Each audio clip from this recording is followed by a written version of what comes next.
क्या आप यकीन करेंगे कि एक घर के अंदर चूल्हे पर जो पक रहा था वो इंसानी मांस था? या कोई फिल्मी कहानी नहीं, ये पाकिस्तान के पंजाब प्रांत के दरिया खान इलाके की सच्ची घटना है। दो भाई मोहम्मद आरिफ अली और मोहम्मद फरमान अली, जिन्होंने इंसानियत की सारी सीमाएं पार कर दी। लेकिन इस केस का सबसे डरावना हिस्सा सिर्फ उनका अपराध नहीं था, बल्कि वो वजह थी जिसे वो पूरे विश्वास से करते थे।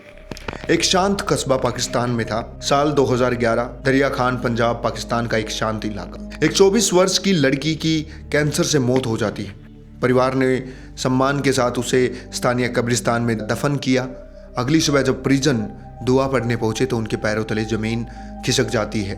कब्र खोदी हुई थी, मिट्टी बिखरी हुई थी और शव जो था उस लड़की का वो गायब था। पहले लोगों ने सोचा कि जानवरों का काम होगा, लेकिन बात कुछ और थी। क्या हुआ होगा, कौन थे, कैसे क्या हुआ? शक का दायरा, पुलिस को सूचना दी गई। कब्रिस्तान के पास एक घर था जहां से कभी कभी अजीब गंध और आवाजें आने की शिकायत थी। पुलिस वहां पहुंचती है, दरवाजा खुला, सामने फरमान अली। पूछताछ में वह घबराया हुआ दिखा। घर की तलाशी ली गई, एक कमरा बंद था। जब ताला तोड़ा गया तो अंदर ऐसा दृश्य था जिसने पुलिस को भी हिला दिया। रसोई में बड़ा बर्तन, बगल में तेज धार वाले औजार और कमरे में संदिग्ध सामग्री मिलती है जो मांस के टुकड़ों को काटने के लिए और कुछ इस तरह के जादू टोने वाली चीजें मिलती हैं। चारपाई के नीचे एक बोरी मिली, उसमें वह युवती का शव था, आंशिक रूप से अक्षविक्षत यानी कटा फटा।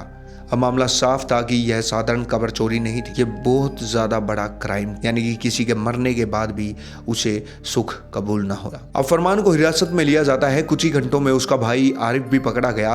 पूछताछ में आरिफ ने स्वीकार किया कि उन्होंने कई बार कब्रें खोदी हैं। उनका दावा था कि एक तांत्रिक ने उन्हें बताया था कि इंसानी मांस खाने से दुख दर्द खत्म हो जाते हैं, बरकत आती है, पैसा आता है, शोहरत आती है। यह अंधविश्वास उनकी सोच को विकृत करता चला गया।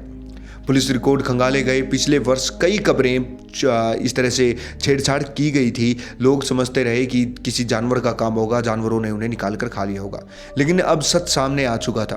कानून की जटिलता, मामला अदालत पहुंचता है। जनता में भारी आक्रोश था, लेकिन उस समय पाकिस्तान में कानून में कब्र से शव निकालना और उस प्रकार के अपराध के लिए विशेष रूप से कैनिबलिज्म कोई अलग धारा नहीं। उन्हें कब्र से छेड़छाड़ और अन्य धाराओं में सजा मिली। 2013 में उन्हें फिर से रिहा कर दिया गया। लेकिन कहानी यहाँ पे ख़त्म नहीं होती। कहानी और ज़्यादा डिस्टर्बिंग होने वाली है, और ज़्यादा आगे बढ़ने वाली है।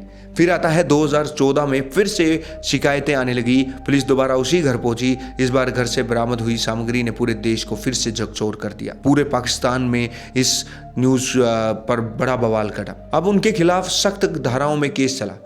अदालत ने उन्हें दोषी ठहराया और लंबी कारावास की सजा सुनाई। यह केस सिर्फ एक अपराध की कहानी नहीं है, ये कहानी है अंधविश्वास की, मानसिक विकृति की और कानून की सीमाओं की। जब समाज अंधविश्वास को बढ़ावा देता है तो उसका परिणाम खतरनाक हो सकता है। इसका उदाहरण है, लेकिन याद रखिए कि अंधविश्वास कभी समाधान नहीं होता, वह सिर्फ विनाश की ओर ले जाता है। अगर आपको ऐसी रिसर्च बेस्ड क्राइम स्टोरी पसंद है तो कमेंट में ज़रूर बताइए। मुलाकात होगी अगले एपिसोड में। मेरा नाम है मनोज धनोदार, आप देख रहे थे मौजी क्राइम स्टोरीज। तो मिलते हैं अगली वीडियो में, तब तक के लिए राम राम।